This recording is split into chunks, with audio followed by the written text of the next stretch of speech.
अस्सलामुअलैकुम students, welcome back. हमारे discussion 9th class math chapter number 1 real number पे discussion जारी है, जिसमें हमने एक्सरसाइज नंबर 1.1 और 1.2 के 1 बाय 1 क्वेश्चन सॉल्व किए।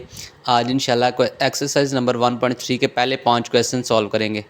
इसका पहला क्वेश्चन हमारे पास है, देखें, the sum of 3 consecutive integer is 42, find the 3 integers. Consecutive integer वो कह रहा है, यानी अगर हम करें 3 कंसेक्यूटिव इंटीजर का सम, तो वो क्या आ रहा है हमारे पास 42। तो हमने वो वाले इंटीजर्स फाइंड करने हैं कंसेक्यूटिव, जिनको सम करके कितना आना चाहिए हमारे पास 42 आना चाहिए। ठीक है, तो हम फर्ज है पहले तो हमें पता चलिए कि कंसेक्यूटिव इंटीजर्स होते क्या हैं। कंसेक्यूटिव इंटीजर देखें हमारे पास जो एक सीक्वेंस से हों, फॉर एग्जांपल यानी यहाँ पे हमारे पास 1 है, 1 के बाद डायरेक्टली क्या आ रहा है 2, 2 के बाद क्या आ रहा है हमारे पास 3। अब देखिए इसमें एक ऐड किया, 1 ऐड किया था तो आगे वाला इंटीजर आया, फिर 1 ऐड किया तो इससे आगे वाला इंटीजर आ गया, फिर हम 1 ऐड करेंगे तो क्या आ जाएगा हमारे पास, यानी 3 में 1 ऐड करेंगे क्या आ जाएगा 4 आ जाएगा। तो ये सारे हमारे पास क्या होते हैं कंसेक्यूटिव इंटीजर्स। ठीक है, यानी जो एक सीक्वेंस के साथ हमारे पास आ रहे हैं, +1 ऐड करके फिर आगे वाली टर्म आ रही है, फिर +1 ऐड किया फिर आगे वाली टर्म, और फिर +1 ऐड किया तो आगे वाली टर्म। ठीक है, हमने ऐसे 3 इंटीजर्स फाइंड आउट करने हैं, जिनको सम करें ना तो उसका आंसर कितना आना चाहिए 42, और वो कंसेक्यूटिव होने चाहिए। ये नहीं कि रैंडम ना हो, यानी इस तरह हो जाए 9 है फिर 11 फिर 17 आ जाए, इस तरह का नहीं होना चाहिए। कंसेक्यूटिव इंटीजर का मतलब क्या है, एक सीक्वेंस के हिसाब से होना चाहिए। तो देखिए हमारे पास हमने फ़र्ज़ किया let the first integer is, हमारे पास क्या है एक्स है, क्योंकि हमें तो नहीं पता कौन से इंटीजर है, हमने फ़र्ज़ इसलिए कर लिया क्या हमारे पास एक्स है। तो फिर इसका सेकंड इंटीजर क्या होगा x+1, कंसेक्यूटिव ले रहे हैं ना। देखें यहाँ पे फॉर एग्जांपल ये 1 समझे x है, तो इससे आगे वाली टर्म कैसे आई थी +1 करने से। ठीक है, यानी हम क्या करेंगे कंसेक्यूटिव इंटीजर में जस्ट 1 ऐड करते जाते हैं तो आगे वाली टर्म आती जाती है। तो ये देखें x था, x में 1 ऐड किया तो इसका सेकंड इंटीजर आ गया। फिर हम x में क्या करेंगे, यानी x+1 है ना, इसके अंदर एक और ऐड करेंगे तो क्या हो जाएगा x+2। यानी देखें ना x+1 था ना, x+1 में फिर हमने +1 किया तो कितना हो जाएगा x+2। हम जस्ट क्या कर रहे हैं, पीछे वाली टर्म के अंदर एक एक ऐड करते जा रहे हैं, तो हमारे पास एक कंसेक्यूटिव इंटीजर आते जा रहे हैं। ठीक है, तो हमने जस्ट कितने कंसेक्यूटिव इंटीजर लेने हैं 3 इंटीजर्स लेने हैं। ठीक है, कितने इंटीजर लेने हैं 3 इंटीजर्स। तो हमने फ़र्ज़ किया पहला x है, दूसरा x+1 है, और तीसरा क्या x+2। गिवन कंडीशन के मुताबिक वो क्या कह रहा है, the sum of 3 consecutive integer is 42। यानी हमने इन सभी इंटीजर्स का क्या कर लेना है सम, तो वो किसके को आएगा 42 के। ठीक है, यहाँ पे अगेन ज़रा इसकी स्टेटमेंट देख लें। देखिए वो कह रहा है the sum of 3 consecutive integer क्या है 42। तो इसलिए हमने क्या किया, इन सभी का सम किया तो किसके को रख दिया 42 के। पहला इंटीजर हमारे पास x है, दूसरा x+1 है, तीसरा x+2 है। अब जस्ट ऐड किनको करना है, जस्ट x वाली वैल्यू। देखो x, ये भी x है और ये भी x, कितने x है हमारे पास, यानी इसके साथ भी 1 है, इसके साथ भी 1 है, और इसके साथ भी क्या है 1, 1 + 1 2 + 1 कितना हो जाएगा 3x, और 1 + 2 कितना हो जाएगा 3 आ जाएगा। तो इसके बाद अब देखें हमारे पास 3 इधर जाके हो जाएगा +3 था, इधर जाके माइनस हो गया, 42 में से 3 को माइनस किया कितना आ जाएगा 39, और 3x एज इट इज आ जाएगा। अब 3 इधर मल्टीप्लाई हो रहा है, इक्वल के साइड पे जाके क्या हो जाएगा डिवाइड हो जाएगा। 39 को 3 से डिवाइड करवाया कितना आ जाएगा हमारे पास 13 आ जाएगा। ठीक है, 39 डिवाइडेड बाई 3 तो कितना आ जाएगा 13। तो हमारे पास हमने फर्स्ट इंटीजर हमारा x क्या आ गया हमारे पास 13 आ गया।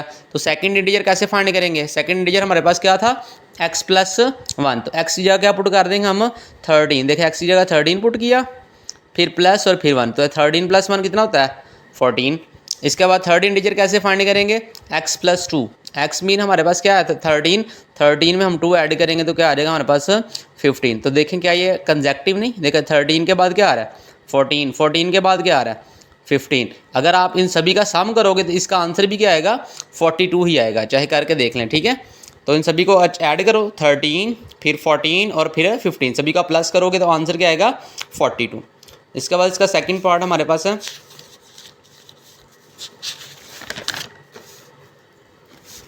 इसका क्वेश्चन हमारे पास ये देखें, ये रहा क्वेश्चन है। वो कह रहा है the diagram shows a right angle triangle ABC in which the length of AC is √3 + √5 centimeter.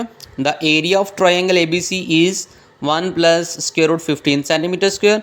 Find the length AB. यानी देखो हमारे पास क्वेश्चन दिया हुआ है, ये एक ट्राइंगल दी हुई है, वो कह रहा है ए सी की वैल्यू क्या है हमारे पास square root 3 plus square root 15, a b की आपने क्या करनी है फाइंड आउट करनी है। ठीक है, यहाँ पे हमने फाइंड आउट क्या करना है, ए बी फाइंड करना है, और वो किस फॉर्म में होना चाहिए। देखें हमारे पास जो वैल्यू होनी चाहिए वो a square root 3 plus b square root 5 है। यानी पहला आंसर हमारे पास क्या होना चाहिए, ए मतलब यहाँ पे ए ही नहीं आएगा, यहाँ पे कोई भी वैल्यू हो सकती है, यानी 4 हो सकता है, 1 हो सकता है, 2 हो सकता है, बी की जगह 3 हो सकता है, 5 हो सकता है। आपने लेकिन आंसर यानी फॉर एग्जांपल यहाँ पे 2 है ना, तो यहाँ पे साथ स्क्वायर रूट 3 आना चाहिए। यानी यहाँ पे अगर बी की जगह 5 है तो यहाँ पे स्क्वायर रूट के अंदर 5 मस्ट आना चाहिए। स्क्वायर रूट 3 और स्क्वायर रूट 5 मस्ट आने चाहिए। ए और बी की वैल्यूज़ कुछ भी हो सकती हैं। ठीक है, अब देखो हमारे पास इसका सोल्यूशन देखें। सोल्यूशन में आ जाएगा हमारे पास area of triangle. Area of triangle कितना दिया हुआ हमारे पास 1 प्लस स्क्वायर रूट 15, और length of side A C कितनी दी हुई है square root 3 plus square root 5। तो हमने फाइंड क्या करना है, length of side A B. ठीक है, तो इससे पहले आपको ये पता होना चाहिए हमारे पास इसका फार्मूला कहता है area of triangle. Area of triangle find करने का फार्मूला कहता है 1/2 base multiply by altitude. Base क्या होती है, ये देखें हमारे पास इसमें ये हमारे पास होती है बेस, ये देखें यहाँ पर मैं लिख देता हूँ बेस। ये होता है हमारे पास एल्टीट्यूड, एल्टीट्यूड यहाँ परपेंडिकुलर भी कह सकते हैं इसको, परपेंडिकुलर, और ये होता है हमारे पास हाइपोटेन्यूज। ठीक है, हाइपोटेन्यूज की हमें यहाँ पे ज़रूरत ही नहीं पड़ेगी, बस हमें किस चीज़ की ज़रूरत है, एल्टीट्यूड की ज़रूरत है, और किसकी ज़रूरत है, बेस की। ये बेस होती है, ये एल्टीट्यूड या परपेंडिकुलर, और ये क्या होता है हमारे पास हाइपोटेन्यूज। ठीक है, तो यहाँ पे वैल्यूज़ रिप्लेस करेंगे। एरिया ऑफ ट्राइंगल हमारे पास क्या है 1/2 बेस मल्टीप्लाई बाय एल्टीट्यूड। तो देखें एरिया ऑफ ट्राइंगल हमें दिया हुआ था 1 प्लस स्क्वायर रूट 15, तो ये 1/2 एज इट इज़ आ गया। बेस, बेस क्या थी हमारे पास ए सी, यानी बेस ए सी थी, और एल्टीट्यूड क्या था ए बी। आप देखें यहाँ पे 2 क्या हो रहा है, डिवाइड, इक्वल के इस साइड पे जाके हमारे पास क्या हो जाएगा, मल्टीप्लाई हो जाएगा, और यहाँ पे आ जाएगा ए C multiply by A B. तो ये देखें यहाँ पे स्क्वायर रूट ए सी की वैल्यू क्या थी हमारे पास square root 3 plus square root 5, और a b as it is आ गया। अगले स्टेप में क्या हुआ, ये मल्टीप्लाई हो रहा था ए बी से, तो इस साइड पे जाके क्या हो जाएगा, डिवाइड हो जाएगा। इसको चाहे आप इस तरह लिख लो, यानी ए बी को इस साइड पे लिख लो और इसको इस साइड पे लिख लो, बात एक ही है। ठीक है, तो हमने क्या किया, ए बी को इस साइड पे लिख लिया, तो 2 को 1 से मल्टीप्लाई करवाया 2 को स्क्वायर रूट 15 से मल्टीप्लाई करवाया 2 स्क्वायर रूट 15। यहाँ पे 13 ही कर देना, इसके बाहर क्या है 1, तो 2 1 दर 2 और 7 स्क्वायर रूट 15 आ जाएगा। मैंने पहले भी बताया स्क्वायर रूट वाली वैल्यू स्क्वायर रूट वाली वैल्यू से ही क्या कर सकती है, मल्टीप्लाई। ये नहीं कि 2 को 15 से मल्टीप्लाई किया यहाँ पे 13, ये गलत हो जाएगा। नीचे वाली वैल्यू एज इट इज़। अब आपको पता है जब भी स्क्वायर रूट के अंदर यानी डिनोमिनेटर के अंदर स्क्वायर रूट आ जाए उसको हम क्या करते हैं, रैशनलाइज करते हैं। तो रैशनलाइज करने का क्या मतलब है, यानी डिनोमिनेटर से हमने रेडिकल साइन को क्या करना है, ख़त्म करना है। तो यहाँ पे प्लस था, इसके कॉन्जुगेट से मल्टीप्लाई किया, कॉन्जुगेट से क्या कर दिया, डिवाइड। यानी यहाँ पे square root 3 plus square root 5 था, हमने क्या किया square root 3 minus square root 5 से मल्टीप्लाई कर दिया, और उसी से ही क्या कर दिया, डिवाइड कर दिया। अब देखें पहले ये जो 2 है पहले इस सारी वैल्यू से मल्टीप्लाई होगा, तो यहाँ पे लिखा हमने 2 और फिर ये सारी वैल्यू लिख दी, फिर प्लस 2 स्क्वायर रूट 15 इस सारी वैल्यू से क्या होगा, मल्टीप्लाई, प्लस लिखा 2 स्क्वायर रूट 15 लिखा और ये सारी वैल्यू लिख दी। ठीक है, नीचे आ जाएगा देखें A plus B A minus B. तो A plus B A minus B क्या होता है, ए का स्क्वायर माइनस बी का square. A stand for first value, B stand for second value. तो यहाँ पे आ जाएगा मल्टीप्लाई करें, देखो 2 को स्क्वायर रूट 3 से मल्टीप्लाई करवाएंगे 2 स्क्वायर रूट 3 आ जाएगा, क्योंकि इसके बाहर क्या है 1 है, इसके बाहर भी 1 है, तो 2 को 1 2 1 2 और 7 स्क्वायर रूट 5 आ जाएगा, प्लस ये प्लस है। आप देखें ये स्क्वायर रूट के अंदर है और ये भी क्या है स्क्वायर रूट के अंदर है, तो 2 एज इट इज़ आ जाएगा। 15 को 3 से मल्टीप्लाई करवाएंगे कितना आ जाएगा 45, क्योंकि ये दोनों स्क्वायर रूट के अंदर है ना, तो इन दोनों को मल्टीप्लाई हो सकते हैं। प्लस माइनस माइनस, तो 2 देखें पहले मल्टीप्लाई होगा तो यहाँ पे 1 है, तो 2 1 2, यहाँ पे स्क्वायर रूट 5 है, इधर भी स्क्वायर रूट 5 है, जब सॉरी स्क्वायर रूट 15 है, इधर क्या है स्क्वायर रूट 5, तो इनको मल्टीप्लाई करेंगे कितना आ जाएगा 75, यानी 15 को 5 से मल्टीप्लाई करवाया कितना आ जाएगा 75। स्क्वायर रूट वाली वैल्यूज़ आपस में क्या हो सकती हैं, मल्टीप्लाई हो सकती हैं। इसके बाद देखें हमारे पास ये कट के यानी स्क्वायर और स्क्वायर रूट काट के यहाँ पे 3 आ जाएगा, ये वाला स्क्वायर और इसके स्क्वायर रूट काट के यहाँ पे क्या आ जाएगा 5 आ जाएगा। ठीक है, अब देखें 2 square root 3 as it is आ गया, minus 2 square root 5 as it is आ गया। 45 के फैक्टर्स बनाएं, तो फैक्टर्स क्या बनेंगे, देखें 2 तो एज इट इज़, 45 के फैक्टर्स क्या बनेंगे हमारे पास 3 का स्क्वायर मल्टीप्लाई बाय 5। तो इसके फैक्टर्स हम बना लेते हैं साइड पे, तो देखें ज़रा अच्छा, तो इसके देखें 45 के फैक्टर्स देखिए हम कैसे बनाएंगे। ये साइड पे इसका रफ कर लेते हैं। 45 लिखा तो 45 3 पे डिवाइड हो सकता है, यानी 3 1 ज़ार 3, 3 5 ज़ार 15, इस तरह आ जाएगा 3 5 ज़ार 15 और 5 1 ज़ार 5। तो देखिए कि 3 की पावर कितनी मान जाएगी 2 टाइम्स आ रहा है ना, और मल्टीप्लाई क्या हो जाएगा 5। तो बस यही काम किया। देखें यहाँ पे 2 स्क्वायर रूट 3 तो एज इट इज़ आ गया, ये 2 स्क्वायर रूट 5 भी एज इट इज़ आ गया। यहाँ पे आ जाएगा 2 एज इट इज़, तो यहाँ पे आ जाएगा 3 का स्क्वायर, यानी 3 का स्क्वायर 45, 3 का स्क्वायर मल्टीप्लाई बाय 5 और -2। इसके बाद हम देखते हैं 75 के फैक्टर्स कैसे बनाएंगे। तो 75 के फैक्टर्स बना लें। देखें 3 2 ज़ार 6, 1 कैरी, 3 5 ज़ार 15, 5 5 ज़ार 25, 5 1 ज़ार 5। तो 5 कितने टाइम्स आ रहा है 2 टाइम्स आ रहा है, और 3 कितनी दफ़ा आ रहा है 1 दफ़ा। तो हम क्या लिखेंगे 5 का स्क्वायर मल्टीप्लाई बाय 3। ठीक है, इसे 3 मल्टीप्लाई 5 स्क्वायर भी लिख सकते हैं, ये भी ठीक है, दोनों ही ठीक है। इसके बाद देखिए हमारे पास इसके ये 2 square root 3 as it is आ गया, 2 स्क्वायर रूट 5 भी एज इट इज़ आ गया। अब देखिए ये स्क्वायर और स्क्वायर रूट कट गया, ये 3 बाहर आ जाएगा और सिर्फ स्क्वायर रूट 5 अंदर आ जाएगा। ये सिर्फ 3 के ऊपर नहीं बल्कि स्क्वायर रूट 5 के ऊपर भी स्क्वायर रूट है। ठीक है, तो इसी तरह यहाँ पे 5 का स्क्वायर है, 5 का स्क्वायर देखें हमारे पास स्क्वायर और स्क्वायर रूट कट गया, यहाँ पे जस्ट क्या रह जाएगा हमारे पास 5 और यहाँ पे रह जाएगा स्क्वायर रूट 3। ठीक है, ये नहीं कहना कि यहाँ पे स्क्वायर रूट कट गया तो ये 5 भी तो बाहर आएगा, नहीं, यहाँ पे ये 3 का स्क्वायर है और इसका भी स्क्वायर रूट है 5 का, यानी अलग अलग है। ये सिर्फ ये 3 का कटा है, 5 के ऊपर अभी भी है। ठीक है, तो यहाँ पे 3 बाहर आ गया, इसी तरह यहाँ पे 5 बाहर आ गया, और -2 एज इट, यानी 3 - 5 कितना आ गया था -2।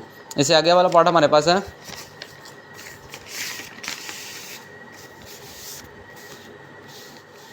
यहाँ पे देखें।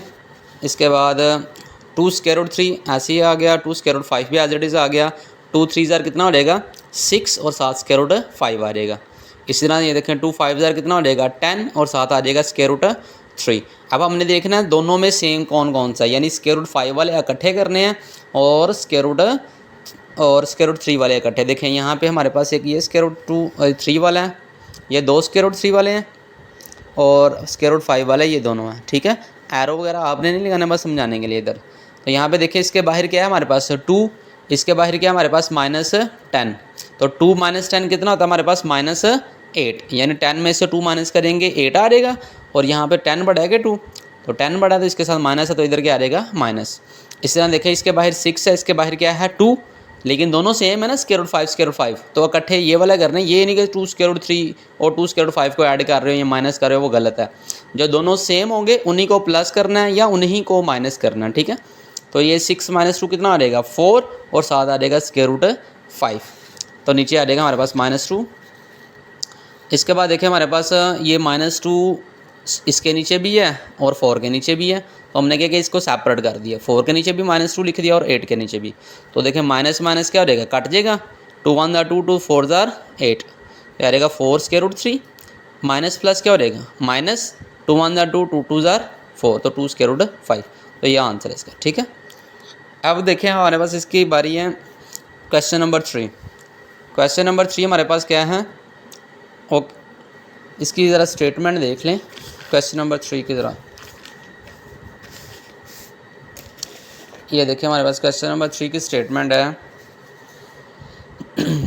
अ rectangle has sides of length 2 + square root 18 and इसे विड्थ कह सकते हैं 5 - 4 ओवर स्क्वायर रूट 2 इन express the area of the rectangle. वो कह रहा है आपने क्या फाइंड आउट करना है, एरिया ऑफ रेक्टेंगल फाइंड करना है, अगर उसकी लेंथ हमारे पास ये है और इसकी विड्थ ये है।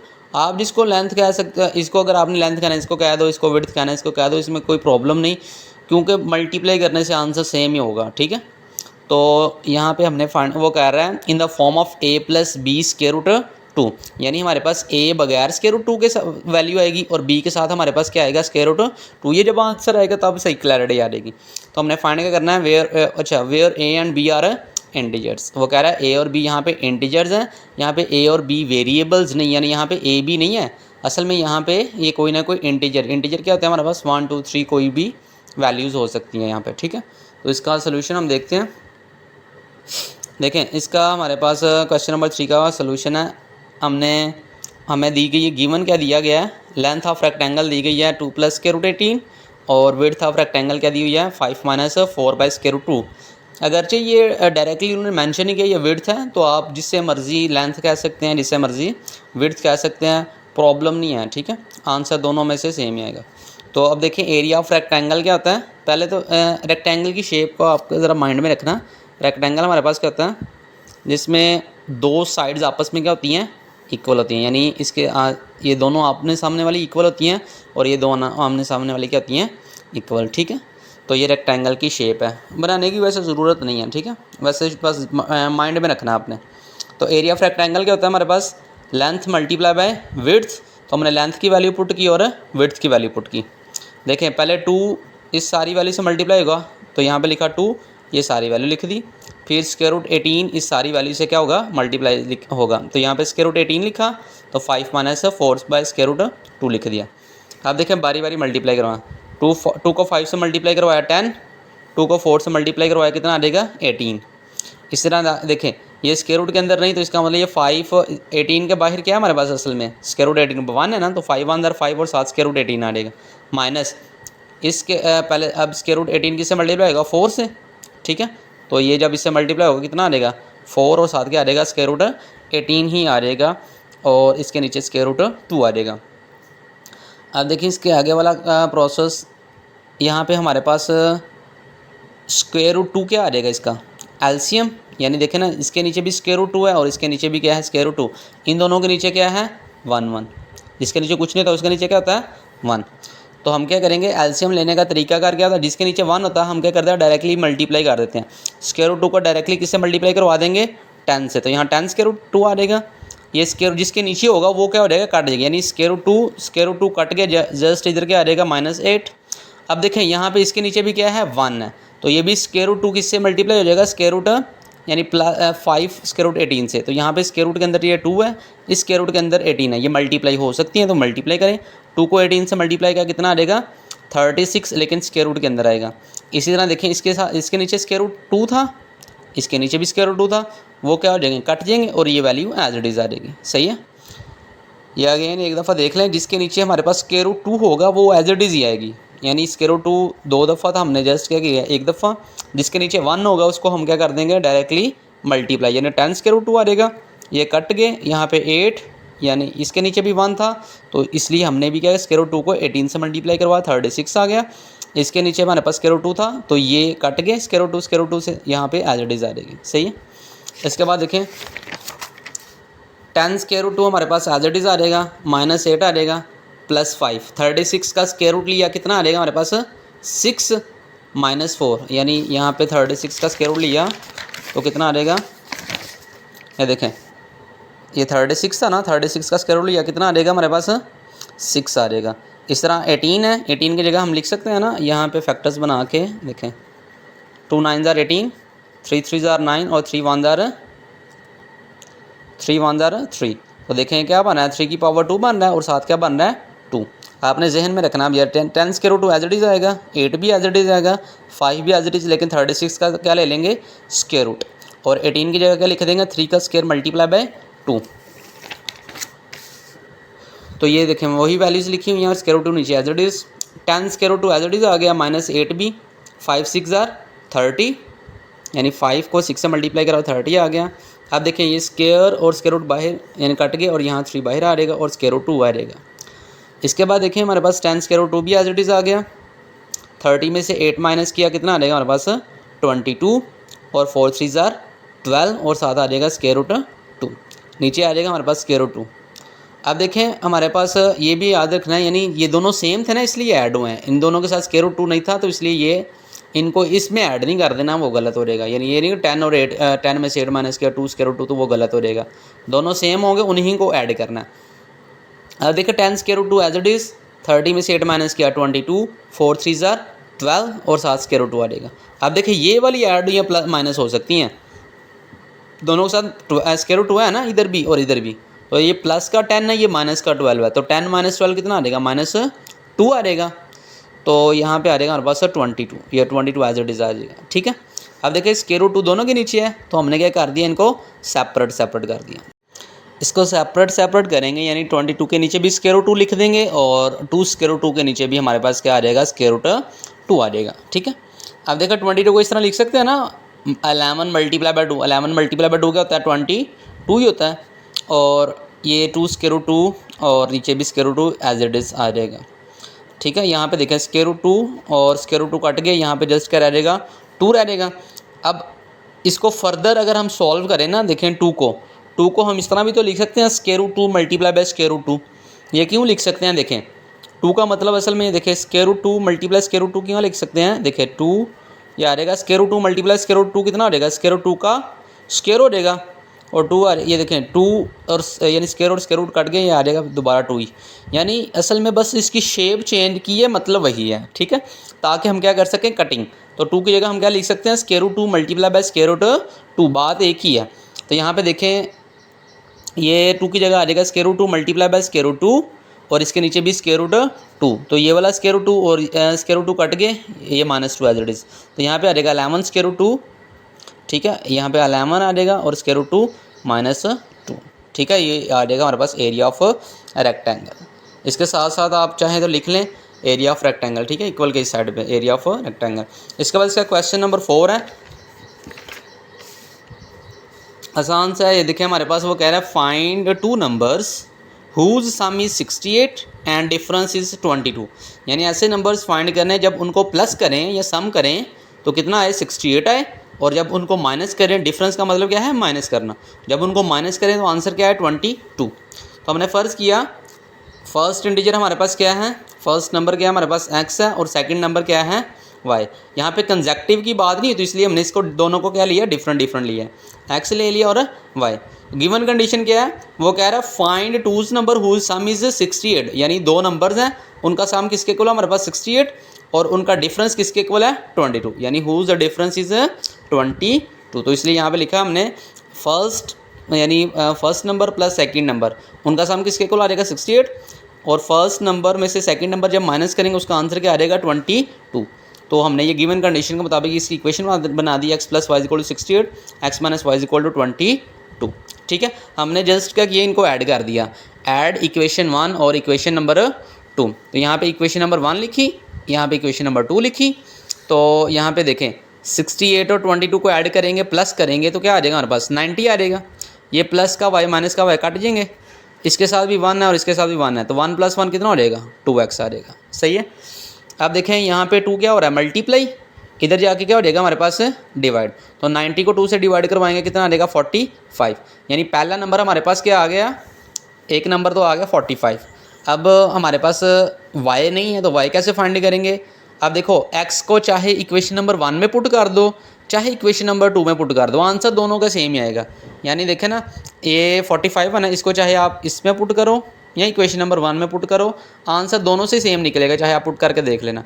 मैं इक्वेशन नंबर 1 में पुट करूँगा, देखें मैंने क्या किया, यहाँ पे लिखा for y put x = 45 in equation 1। तो इक्वेशन नंबर 1 में पुट करेंगे, इक्वेशन नंबर 1 है क्या, x + y = 68। तो x का आंसर हमारे पास क्या आया था, 45, तो x का 45 पुट कर दिया, y तो = 68। तो देखें हमारे पास y इधर ही रहने दें, 45 इधर जाके हो जाएगा माइनस, और 68 में से 45 माइनस करेंगे, कितना आ जाएगा हमारे पास, 23 आ जाएगा। ठीक है, तो अब देखें हमारे पास इसका फर्स्ट नंबर क्या आया था, 45, और सेकंड क्या आया था, सेकंड आया हमारे पास 23। अब देखें वो क्या कह रहा था, हमने वो वाले नंबर फाइंड करें जिनको ऐड करें तो कितना आना चाहिए, 68। अब देखें इनको ऐड करके देखें, 45 + 23, तो देखें आंसर क्या आ रहा है, 68 आ रहा है ना, तो इसका मतलब हमारा आंसर क्या है, करेक्ट है। आप चेक भी कर सकते हैं। इसके बाद देखें 45 यानी माइनस करें, कितना आना चाहिए, 22। तो 45 में से 23 माइनस करें ज़रा, तो कितना आ रहा है, 22। हमारा आंसर भी साथ साथ चेक हो रहा है कि वाकई हमने क्या किया है, ठीक है, आंसर करेक्ट है। ठीक है, इसके बाद इसका क्वेश्चन नंबर 5 है। ये जितनी बड़ी स्टेटमेंट है उतना ही छोटा क्वेश्चन है। देखें वो कह रहा है the weather in Lahore was unusually warm during the summer of 2024, यानी 2024 में लाहौर में ज़्यादा ही गर्मी पड़ गई है। ठीक है, the TV news reported temperature as 48 degree Celsius. TV वाले बता रहे हैं न्यूज़ में कि भाई 48 डिग्री सेल्सियस है लाहौर में टेम्परेचर, ठीक है, इस फार्मूले के मुताबिक बाय यूजिंग ए फार्मूला। वो कह रहा है find temperature as Fahrenheit scale. असल में टेम्परेचर को हम एक तो डिग्री में यानी सेंटीग्रेड में मेजर कर सकते हैं या फ़ारेनहाइट में। जब भी आप डॉक्टर के पास जाते हो ना तो वो कहते हैं जी बच्चे को 100 बुखार है, 102 बुखार है, 104 बुखार है। एक्चुअल में वो सेंटीग्रेड में नहीं बता रहे थे, वो फ़ारेनहाइट में ही बता रहे थे। आपका जो बॉडी का नॉर्मल टेम्परेचर होता है वो कितना होता है 98.6 फ़ारेनहाइट, ठीक है। ये बस याद दहानी के लिए। तो जब हम एग्जांपल्स इनकी सॉल्व करेंगे ना चैप्टर नंबर 1 की, तो फिर मैं आपको मज़ीद बताऊंगा वहाँ पे ये यूज़ हुआ है, ठीक है। तो वो कह रहा है हम इस फार्मूले के मुताबिक क्या मेजर करते हैं, लाहौर का टेम्परेचर, ठीक है। तो ये फार्मूला ही यूज़ होगा, बाकी सारी स्टेटमेंट को आप इग्नोर करें और हमारे पास टेम्परेचर कितना दिया हुआ है 48 डिग्री, बस हमने इसके ऊपर फोकस करना। तो गिवन हमें क्या दिया हुआ है, टेम्परेचर 48 डिग्री सेल्सियस है, यानी सी से हमने रिप्रेजेंट कर दिया टेम्परेचर को। और वी नाउ दैट फार्मूला तो उसने पहले ही दिया हुआ है, F is equal to 9/5 C degree plus 32। ये छोटा सा जो सर्कल है किसको रिप्रेजेंट करता है, डिग्री को। तो 9/5 लिखा, सी की जगह क्या लिख दिया 48, यानी सी की वैल्यू कितनी दी हुई है 48 बस लिख दी। 32 एज इट इज़ आ जाएगा। 9 को 48 से मल्टीप्लाई करवाया कितना आ जाएगा 432, यानी 9 और 48 multiply 432 plus 32 as it is आ जाएगा। अब 432 को 5 से डिवाइड करवाएंगे कितना आ जाएगा 86.4 आ जाएगा, ठीक है।